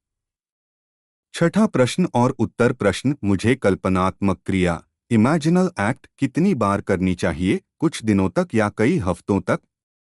उत्तर, इसके लिए लेखक जेनेसिस बाइबल की उत्पत्ति की किताब में एक कहानी का उल्लेख करते हैं। जाकोब एक स्वर्गदूत एंजल से कुश्ती करता है। यह कहानी हमें एक संकेत देती है, जब आप अपने भीतर संतुष्टि सैटिस्फैक्शन महसूस कर लेते हैं, तो उसके बाद मानसिक इच्छा वांटिंग समाप्त हो जाती है। लेखक समझाते हैं, जब आप वास्तविकता की अनुभूति फीलिंग ऑफ रियलिटी को पा लेते हैं, तो उस क्षण आप मानसिक रूप से निष्क्रिय इम्पोटेंट हो जाते हैं।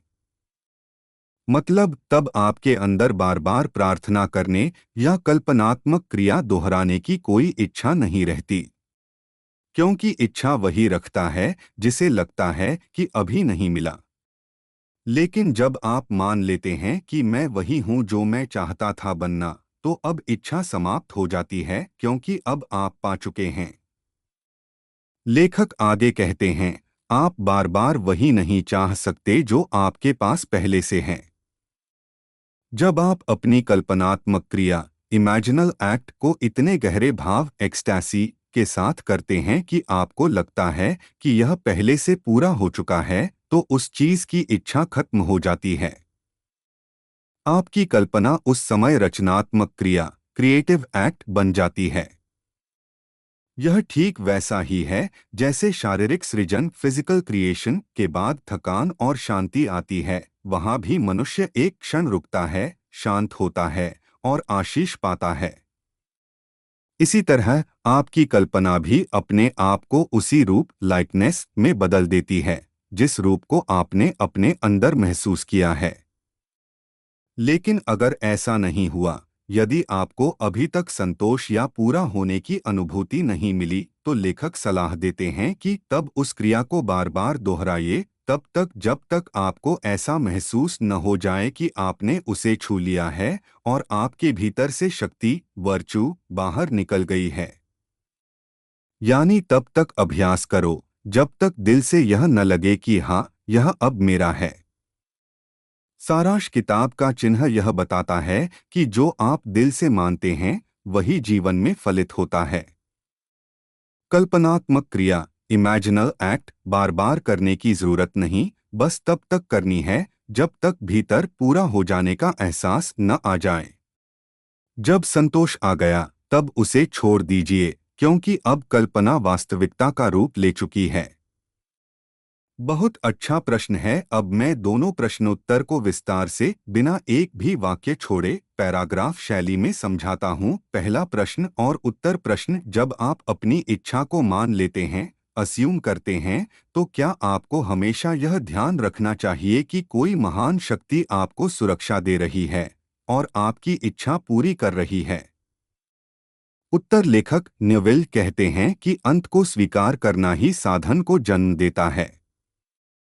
जब आप अपने मन में यह अनुभूति फीलिंग बना लेते हैं कि आपकी इच्छा पूरी हो चुकी है, तो आपके भीतर का ऊंचा गहरा स्वरूप डायमेंशनली ग्रेटर सेल्फ खुद ब खुद साधन तय कर देता है। आपको यह सोचने की जरूरत नहीं कि कोई उपस्थिति प्रेजेंस बाहर से आएगी और मेरे लिए काम करेगी, बल्कि आपको यह मानना है कि यह पहले से पूरा हो चुका है। जब आप इस स्थिति को अपना लेते हैं, तो रोजमर्रा के कार्य और गतिविधियां आपको चिंताओं से दूर कर देती हैं। अब आप संकेत साइंस खोजने या चिंता करने में समय नहीं लगाते, बल्कि ऐसे चलते फिरते हैं जैसे यह पहले से ही वास्तविक हो। और परिस्थितियां धीरे धीरे आपके सामने वैसी ही बनने लगती हैं। लेखक एक बाइबल की कहानी याद दिलाते हैं। एक आदमी गुरु से आशीर्वाद लेकर घर जा रहा था। रास्ते में उसका सेवक मिला और बोला, आपका बेटा जीवित है। जब उसने समय पूछा तो सेवक ने कहा, 7वें घंटे। और वही वह समय था जब गुरु ने कहा था, तुम्हारा बेटा जीवित है। इसका अर्थ यह है कि जैसे ही आपने अपनी इच्छा पूरी मान ली, अजम्पशन किया, उसी क्षण वह आपके लिए हो चुकी थी। बस समय इस भौतिक आयाम डायमेंशन में धीरे धीरे चलता है, इसलिए परिणाम थोड़े समय बाद प्रकट होते हैं। लेकिन आपको धैर्य पेशेंस रखना होगा। अगर कोई चीज सबसे ज्यादा आवश्यक है तो वह है धैर्य। दूसरा प्रश्न और उत्तर प्रश्न। क्या कोई नियम नहीं है कि बिना मेहनत के कुछ नहीं मिलता? क्या हमें अपनी इच्छा प्राप्त करने के लिए उसे कमाना अर्न नहीं पड़ता? उत्तर लेखक साफ कहते हैं, सृष्टि क्रिएशन पहले से पूरी हो चुकी है। यह आपके पिता गॉड की प्रसन्नता है कि आपको राज्य किंगडम दे। वह उड़ाऊ पुत्र प्रोडिगल सन की कहानी का उदाहरण देते हैं। उस पुत्र ने अपनी संपत्ति बर्बाद कर दी, लेकिन जब उसे अपनी असली पहचान याद आई तो उसने फिर से समृद्धि फैटेड काफ सम्मान रोब और अधिकार रिंग प्राप्त किया। यहाँ संदेश यह है कि आपको कुछ कमाना या अर्जित करना नहीं है। आप पहले से ही भगवान की संतान हैं। सृजन क्रिएशन समय की शुरुआत से ही पूरा है। मनुष्य के रूप में आप ईश्वर का दृश्य रूप विजिबल फॉर्म हैं, और आपका काम है केवल उस वास्तविकता को प्रकट करना जो पहले से अस्तित्व में है, न कि वह जो अभी बननी है। इसलिए यह मत सोचिए कि आपको पसीना बहाकर अपना उद्धार सल्वेशन करना होगा। बाइबल कहती है, यह मत कहो कि 4 महीने बाद फसल होगी। खेत पहले से ही सफेद हैं। मतलब संपूर्णता अभी ही मौजूद है, आपको बस दरांती चलाकर थ्रस्ट इन द सिकल उसे ग्रहण करना है। सारांश, जब आप इच्छा पूरी होने की अनुभूति करते हैं, तब आपका बड़ा स्वरूप साधन खुद तय करता है। आपको यह विश्वास रखना है कि यह अभी हो चुका है और परिस्थितियां समय पर इसकी पुष्टि कर देंगी। कुछ पाने के लिए मेहनत से अर्जित करने का नियम यहाँ लागू नहीं होता, क्योंकि सृष्टि पहले ही पूरी है।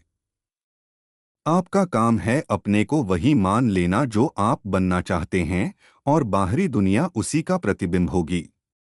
पहला प्रश्न और उत्तर प्रश्न, क्या यह विचार की सृष्टि क्रिएशन पहले से पूरी हो चुकी है, हमारे प्रयास या पहल इनिशिएटिव को खत्म नहीं कर देता? उत्तर, नेविल बताते हैं कि अगर आप कोई घटना इवेंट घटित होने से पहले देख लेते हैं, तो जागृत तीन आयामी दृष्टिकोण से वह पहले से ही तय लगती है। लेकिन इसका यह मतलब नहीं है कि आपको वही घटना झेलनी ही पड़ेगी, क्योंकि आप अपने स्वयं के विचार और आत्मधारणा कॉन्सेप्ट ऑफ सेल्फ को बदलकर भविष्य को बदल सकते हैं। आपके लिए तय घटनाओं की दिशा आपके वर्तमान स्वयं की छवि सेल्फ कॉन्सेप्ट पर निर्भर है। इसलिए अगर आप अपने आप को बदलते हैं, तो आप अपने भविष्य को भी उसी के अनुसार बदल सकते हैं और उसे अपने नए आत्मधारणा के साथ सामंजस्य हार्मनी में ढाल सकते हैं। दूसरा प्रश्न और उत्तर प्रश्न, लेकिन अगर हम भविष्य बदल सकते हैं, तो क्या इसका मतलब यह नहीं कि सृष्टि अधूरी है, यानी क्रिएशन इज फिनिश्ड का विचार गलत है? उत्तर, नहीं। यह सृष्टि के पूर्ण होने का खंडन नहीं करता। नेविल समझाते हैं कि जब आप अपने स्वयं की धारणा कॉन्सेप्ट ऑफ सेल्फ को बदलते हैं, तो वास्तव में आप बाहरी चीजों के साथ अपना संबंध रिलेशनशिप बदलते हैं। उदाहरण के लिए, मान लीजिए आपके पास एक नाटक प्ले की पंक्तियां वर्ड्स पहले से लिखी हुई हैं। आप उनमें नए शब्द तो नहीं जोड़ सकते, लेकिन आप उनके क्रम ऑर्डर को बदलकर एक बिल्कुल नया दृश्य या कहानी बना सकते हैं। शब्द पहले से मौजूद हैं, लेकिन उनके पुनर्व्यवस्थित रीअरेंज्ड करने से नाटक का परिणाम बदल जाता है। इसी प्रकार सभी संभावित घटनाएं पहले से मौजूद हैं, वे सृष्टि की नींव फाउंडेशन ऑफ द वर्ल्ड में रखी हुई हैं। लेकिन आप किस क्रम ऑर्डर में उन घटनाओं को अनुभव करते हैं, यह आपके आत्मधारणा कॉन्सेप्ट ऑफ सेल्फ से तय होता है। संक्षेप में, सृष्टि पूरी है, सभी संभावित घटनाएं पहले से मौजूद हैं। आपका काम है अपनी स्वयं की छवि बदलकर उन घटनाओं का क्रम बदलना जिन्हें आप अनुभव करेंगे। यानी आप नई सृष्टि नहीं बनाते, बल्कि पहले से मौजूद संभावनाओं को अपने अनुरूप व्यवस्थित करते हैं। ठीक है, अब मैं दिए गए दोनों प्रश्न और उत्तर को बिना छोड़े पैराग्राफ शैली में विस्तार से समझाता हूँ। पहला प्रश्न और उत्तर प्रश्न, जो व्यक्ति गहराई से मेटाफिजिक्स आध्यात्मिक नियमों पर काम करता है, वह अक्सर कमी या अभाव में क्यों दिखता है? उत्तर, नेविल कहते हैं कि इसका कारण यह है कि वह व्यक्ति वास्तव में मेटाफिजिक्स को सही ढंग से लागू अप्लाई नहीं कर रहा। केवल सतही तौर पर सोचना या मामूली सा सकारात्मक रवैया अपनाना काफी नहीं है। सच्ची मेटाफिजिकल प्रैक्टिस का अर्थ है दैनिक जीवन में सचेत रूप से कानून लॉ ऑफ कॉन्शियसनेस को लागू करना। जब हम किसी चीज को एप्रोप्रिएशन स्वीकार अधिग्रहण करते हैं, यानी उसे ऐसे मान लेते हैं जैसे वह पहले से हमारी है, तब हमें किसी बाहरी व्यक्ति परिस्थिति या माध्यम की जरूरत नहीं रहती कि वह हमें हमारी जरूरत पूरी करके दे। नेविल समझाते हैं कि हम इंसानों की दुनिया में रहते हैं, इसलिए पैसों जैसी व्यावहारिक चीजें हमारे रोजमर्रा के जीवन का हिस्सा हैं। हमें उन्हें टालना नहीं चाहिए या यह सोचकर टालना नहीं चाहिए कि भगवान जानता है कि मुझे पैसे चाहिए, वह मुझे देगा, बल्कि हमें साहसपूर्वक उस अवस्था में जीना चाहिए जैसे कि वह चीज़ पहले से हमारे पास मौजूद है। मुख्य बात यह है कि किसी बाहरी शक्ति के हमें पुरस्कृत करने का इंतजार न करें। हमें खुद अपने भीतर यह विश्वास और स्वीकार करना होगा कि हमारा अच्छा गुड पहले से दिया जा चुका है। तभी वह वास्तविक जीवन में प्रकट होता है। दूसरा प्रश्न और उत्तर प्रश्न। अगर कोई व्यक्ति बहुत गहराई से नींद जैसी स्थिति स्लीपी स्टेट में चला जाए तो क्या वहां भावनाओं या अनुभव का अभाव नहीं होगा? उत्तर। नेविल कहते हैं कि जब वे फीलिंग अनुभव एहसास की बात करते हैं तो उसका अर्थ इमोशंस भावनात्मक उत्तेजना नहीं है। यहाँ फीलिंग का मतलब है उस तथ्य को स्वीकार करना कि इच्छा पहले ही पूरी हो चुकी है।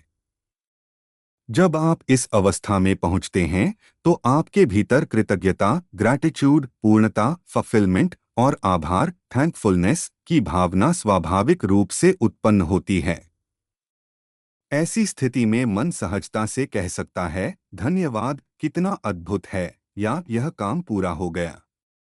इस धन्यवाद या संतोष की भावना के साथ आप या तो जाग सकते हैं इस विश्वास के साथ कि काम पूरा हो चुका है, या फिर नींद में जा सकते हैं उस एहसास के साथ कि आपकी इच्छा पूरी हो चुकी है।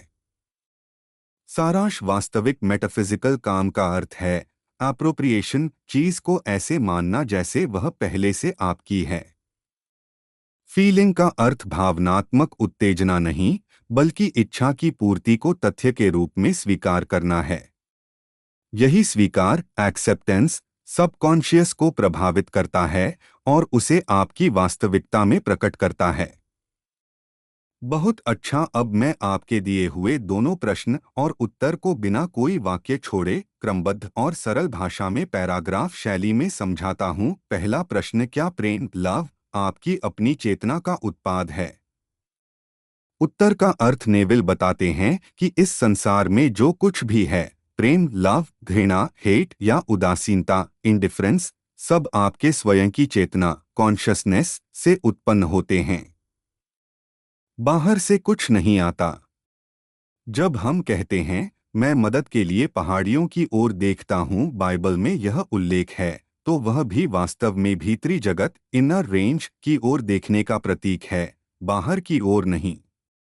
आपके भीतर जो भी भावनाएं आती हैं प्रेम नफरत या तटस्थता सब आपकी अपनी चेतना से ही निकलती हैं।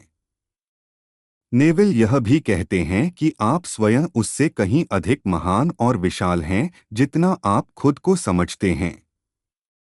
अनंतकाल इटर्निटी तक भी आप अपनी पूर्णता या अंतिम रूप तक नहीं पहुंच सकते क्योंकि आपकी गहराई असीम है। इसीलिए प्रेम कोई ऐसी चीज नहीं है जिसे आप उत्पन्न करते हैं, बल्कि आप स्वयं ही प्रेम हैं, क्योंकि ईश्वर प्रेम है और ईश्वर का नाम है आई एम, वही मैं हूँ जिसे आप हर बार बोलते हैं जब आप अपने बारे में कोई दावा करते हैं, जैसे मैं सफल हूँ, मैं अमुक अवस्था में हूँ। दूसरा प्रश्न। अगर मेरी इच्छाएं 6 महीने या 1 साल तक पूरी नहीं हो सकती तो क्या मुझे उनके बारे में कल्पना इमेजिन करने के लिए इंतजार करना चाहिए? उत्तर का अर्थ नेविल कहते हैं नहीं, कभी इंतजार मत कीजिए। जब भी इच्छा डिजायर आपके अंदर उठती है उसी क्षण आपको उस इच्छा को उसकी पूर्णता में स्वीकार एक्सेप्ट करना चाहिए। हो सकता है कि आपकी 3 आयामी 3D सोच कहे कि यह अभी संभव नहीं है और इसमें समय लगेगा, लेकिन आपकी चौथी आयामी 4D चेतना पहले से जानती है कि यह अभी ही पूरा हो चुका है। इसीलिए इच्छा को तुरंत इस रूप में स्वीकार कीजिए जैसे वह पहले से ही भौतिक तथ्य फिजिकल फैक्ट बन चुकी है। उदाहरण के तौर पर मान लीजिए आप एक घर बनाना चाहते हैं। घर बनाने के लिए पेड़ों को लकड़ी बनने तक बढ़ना है, फिर बढ़ी को उसे तैयार करना है। इसमें समय लगेगा, लेकिन जब इच्छा आपके भीतर आई उसी समय आपको उसे स्वीकार करना चाहिए। मत कहिए कि इसमें 6 महीने या 1 साल लगेगा। उस पल में कहिए यह पहले से हो चुका है और इसे अपनी चेतना में तथ्य की तरह महसूस कीजिए। फिर यह अपनी अनोखी राह से प्रकट होगा। नेविल स्पष्ट करते हैं कि वास्तव में आपने ही अपनी इच्छा के बीच समय का अंतर डाला है, जबकि समय सापेक्ष रिलेटिव है और वास्तविकता रियलिटी के स्तर पर अभी ही सब मौजूद है। असल में जब इच्छा आपके भीतर आती है तो यह आपका गहरा अस्तित्व द डीपर यू यानी ईश्वर स्वयं आपसे संवाद करता है। ईश्वर इच्छा की भाषा लैंग्वेज ऑफ डिजायर में कहता है, यह तुम्हारा है अभी का अभी। इसलिए जब आप इच्छा को उसी क्षण स्वीकार कर लेते हैं और अपने जीवन में इस तरह ढल जाते हैं जैसे कि वह पहले से सच है, तो आप इस तथ्य को प्रमाणित कर देते हैं। सारांश प्रेम बाहर से नहीं आता, बल्कि आप स्वयं प्रेम हैं, क्योंकि आपकी असली पहचान ही आई एम है। इच्छा कभी भविष्य की बात नहीं होती, बल्कि ईश्वर का संदेश है कि यह अभी आपका है। इंतजार मत करें, बल्कि इच्छा उठते ही उसे पूरा हुआ मान लें और अपने आप को उसी के अनुसार ढालें। बहुत अच्छा, आपने जो प्रश्न उत्तर का अंश दिया है, अब मैं उसे बिना कोई वाक्य छोड़े विस्तार से और सरल भाषा में समझाता हूँ। पहला प्रश्न, चाहे मैं कितनी भी कोशिश करूँ खुश रहने की, भीतर से हमेशा उदासी और अकेलेपन का एहसास बना रहता है। क्यों? उत्तर का अर्थ नेविल कहते हैं, इसका कारण यह है कि आप भीतर से यह महसूस करते हैं कि आप चाहे गए नहीं हैं, नॉट वांटेड। जब मनुष्य अपने भीतर यह धारणा रखता है कि लोग उसे नजरअंदाज करते हैं या उसकी अहमियत नहीं है, तो वह भावना उसके जीवन में बार बार प्रकट होती है। इसका हल है नई धारणा, अजम्पशन अपनाना। यदि आप यह मान लें कि आप वांछित, वांटेड, आदरणीय, रिस्पेक्टेड और प्रिय हैं, तो यह शुरुआत में झूठा लगेगा। लेकिन अगर आप दृढ़ता से इसे महसूस करेंगे और इस धारणा में लगातार टिके रहेंगे, तो धीरे धीरे लोग सचमुच आपके आसपास आकर्षित होने लगेंगे। वे आप में नए गुण देखेंगे जिन पर उन्होंने पहले ध्यान ही नहीं दिया था। नेविल वादा करते हैं कि यदि आप यह मान लेंगे कि आप वांछित हैं, तो आप पाएंगे कि वास्तव में आप वांछित हैं। दूसरा प्रश्न, अगर मुझे सुरक्षा, सिक्योरिटी किसी प्रियजन की मृत्यु से मिली, तो क्या मैंने उनकी मृत्यु ला दी? उत्तर का अर्थ नेविल स्पष्ट करते हैं कि बिल्कुल नहीं। आपने किसी की मृत्यु नहीं कराई। जब आप सुरक्षा की भावना, फीलिंग ऑफ सिक्योरिटी को पूरी तरह स्वीकार करते हैं, तो आपका बड़ा स्वरूप, ग्रेटर सेल्फ, वह माध्यम ढूंढ लेता है जिसके जरिए यह सुरक्षा आपके जीवन में प्रकट हो सके। लेकिन यह कभी भी किसी को चोट पहुंचाकर या किसी की जिंदगी घटाकर नहीं करता। मान लीजिए आपने पूरी तरह सुरक्षा का अनुभव स्वीकार किया और कुछ ही समय बाद आपके अंकल जॉन की मृत्यु हो गई और उन्होंने अपनी संपत्ति आपके नाम कर दी। इसका मतलब यह नहीं कि आपने उनकी मृत्यु कराई। असलियत यह है कि अंकल जॉन का जीवनकाल पहले से तय था। वह एक सेकंड भी अपने समय से पहले नहीं गए। आपका गहरा स्वरूप, ग्रेटर यू, सब कुछ जानता है, यह भी कि जॉन का जीवनकाल कब तक है। इसलिए उसने उसी परिस्थिति को चुना जिससे आपकी सुरक्षा की भावना पूरी हो सके। नियम यही है, अंत का स्वीकार, एक्सेप्टेंस ऑफ द एंड, अपने आप साधन, मीन्स बना लेता है।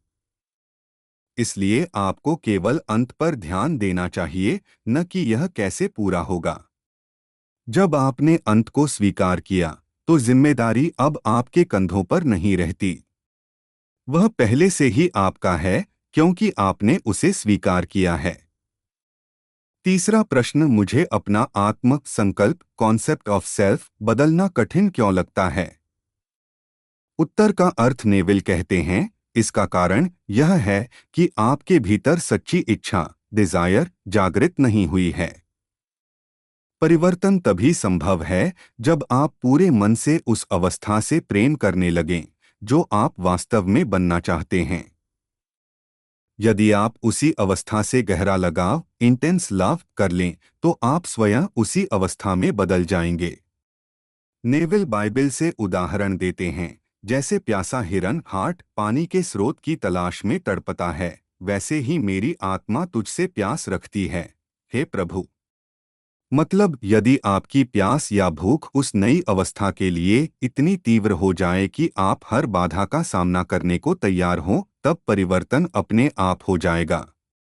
जैसे प्यासा हिरन पानी के लिए शेर तक का सामना कर लेता है, वैसे ही यदि आप पूर्णता परफेक्शन के लिए उतने ही प्यासे हो जाएं, तो आप पूर्ण हो जाएंगे।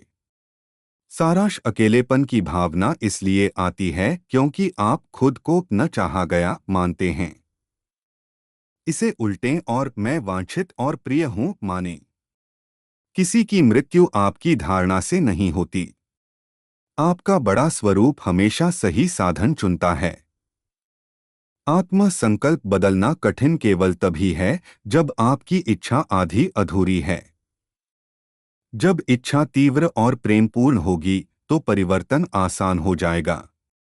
बहुत अच्छा आपने जो हिस्सा दिया है, अब मैं उसे बिना एक भी वाक्य छोड़े स्पष्ट और सरल हिंदी में विस्तार से समझाता हूँ। पहला प्रश्न, एक आध्यात्मिक मेटाफिजिकल विद्यार्थी के रूप में मुझे सिखाया गया है कि सामूहिक धारणाएं, रेस बिलीफ्स और सार्वभौमिक मान्यताएं मुझे प्रभावित करती हैं।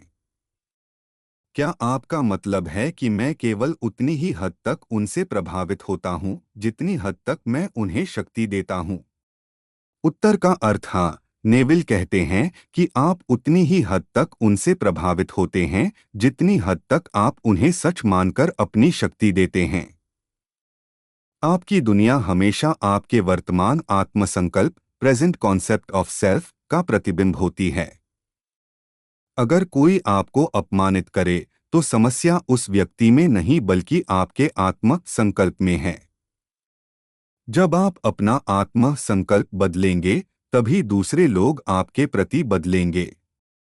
नेविल एक उदाहरण देते हैं, अगर आज की अखबार 6 लोग पढ़े तो सबका अनुभव अलग होगा। कोई खुश होगा, कोई उदास, कोई उदासीन, जबकि समाचार वही है। इसका अर्थ है कि बाहरी दुनिया वही चीज सबको अलग अलग तरह से दिखाती है, जैसा उनका स्व संकल्प है। इसीलिए सामूहिक धारणाएं या सार्वभौमिक मान्यताएं आपके लिए महत्वहीन हैं। आपके लिए महत्वपूर्ण यह है कि आप अपने बारे में क्या मानते हैं। आप अपने लिए जैसा संकल्प रखते हैं, वही दूसरों के बारे में आपके विचारों को भी निर्धारित करता है। इसलिए दूसरों को छोड़ दें, उन्हें बदलने की कोशिश न करें। वे आपके लिए क्या हैं?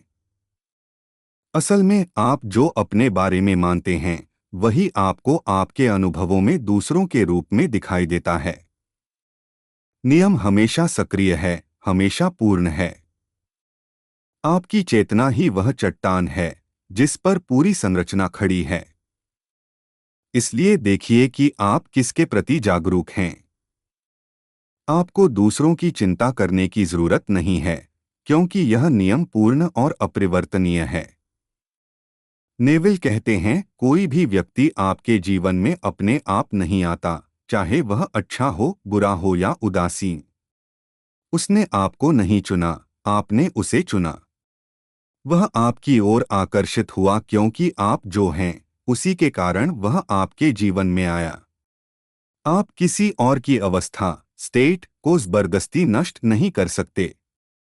सबसे अच्छा तरीका यह है कि उन्हें छोड़ दें और खुद को एक ऊंचे स्तर की चेतना पर उठाएं। जब आप ऊपर उठेंगे तो आपके सामने एक नई दुनिया होगी। और जब आप स्वयं को शुद्ध सैंक्टिफाई करेंगे तो अन्य लोग भी आपके साथ शुद्ध होंगे। दूसरा प्रश्न, बाइबल किसने लिखी?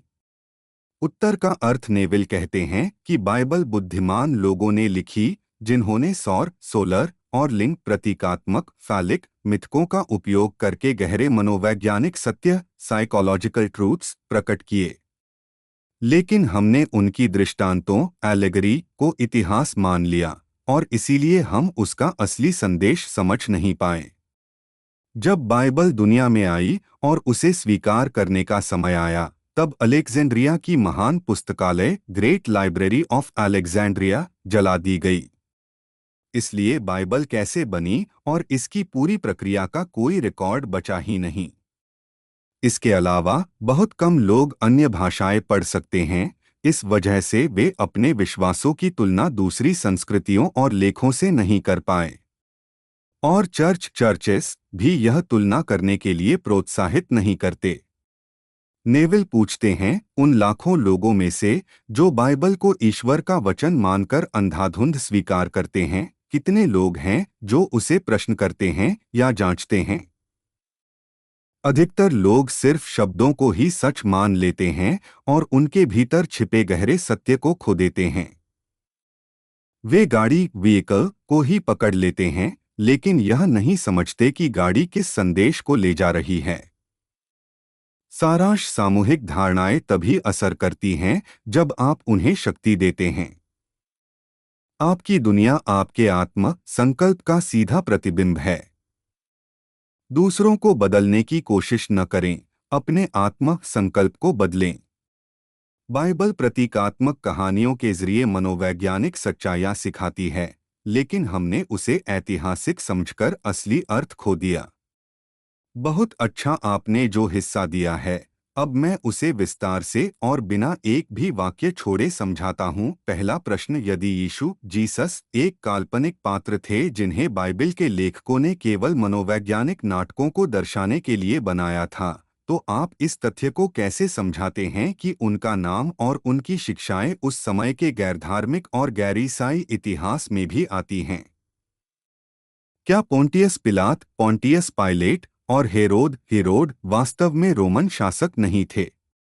उत्तर का अर्थ: नेविल कहते हैं कि यीशु की कहानी और हिंदू उद्धारकर्ता कृष्ण की कहानी एक जैसी है। दोनों ही मनोवैज्ञानिक चरित्र हैं जिन्हें अलग-अलग संस्कृतियों में अलग-अलग नाम से प्रस्तुत किया गया। दोनों का जन्म कुंवारी माताओं से बताया गया। दोनों को बचपन में शासकों द्वारा मार डालने की कोशिश की गई। दोनों ने बीमारों को ठीक किया, मृतकों को जीवित किया, प्रेम का संदेश दिया और अंत में मानवता के लिए बलिदान किया। दोनों को उनके अनुयायियों ने ईश्वर का अवतार या ईश्वर मनुष्य बना मान लिया। नेविल आगे कहते हैं कि आज भी लोग सोक्रेट्स का नाम उद्धृत करते हैं, लेकिन उनके वास्तविक अस्तित्व का प्रमाण सिर्फ प्लेटो की लिखाई में मिलता है। कहा जाता है कि सुकरात ने जहर हेमलॉक पीकर प्राण त्यागे, लेकिन सवाल यह है कि सुकरात वास्तव में कौन थे? वह उदाहरण देते हैं, उन्होंने एक बार शेक्सपियर की एक पंक्ति उद्धृत की तो एक महिला ने कहा, लेकिन यह तो हैमलेट ने कहा था, जबकि वास्तविकता यह है कि हैमलेट ने कुछ नहीं कहा, यह शेक्सपियर ने लिखा और अपने बनाए हुए पात्र हैमलेट के मुंह में वह शब्द डाले। इसी तरह सेंट ऑगस्टीन ने भी कहा था, आज जिसे ईसाई धर्म कहा जाता है वह प्राचीन काल में भी विद्यमान था। उन्होंने बाद में इसे सच्चा धर्म कहना शुरू किया, लेकिन यह कभी अलग से अस्तित्व में नहीं था। इसका अर्थ यह है कि धर्म और उसके पात्र, जैसे यीशु या कृष्ण, प्रतीकात्मक कहानियां हैं जिनके माध्यम से मनोवैज्ञानिक और आध्यात्मिक सत्य सिखाए गए। दूसरा प्रश्न: क्या आप अफर्मेशंस, दृढ़ कथन और डिनायल्स, इनकार का प्रयोग करते हैं? उत्तर का अर्थ नेविल यहाँ बहुत स्पष्ट हैं। वे कहते हैं कि हमें उन विचारधाराओं से आगे बढ़ना चाहिए जो अफर्मेशंस और डिनायल्स पर जोर देती हैं। सबसे अच्छा अफर्मेशन दृढ़ कथन है, एक अजम्पशन, मान लेना। जब आप मान लेते हैं कि आपकी इच्छा पहले ही पूरी हो चुकी है, तो उसी मान्यता में यह छिपा होता है कि पुरानी स्थिति अब अस्तित्व में नहीं है। यही वास्तविक अफर्मेशन है। सबसे अच्छा डिनायल, इनकार, है पूर्ण उदासीनता, टोटल इंडिफरेंस।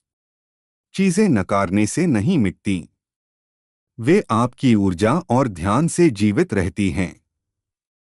जब आप किसी चीज पर ध्यान ही नहीं देते, तो वह धीरे धीरे मुरझाकर समाप्त हो जाती है।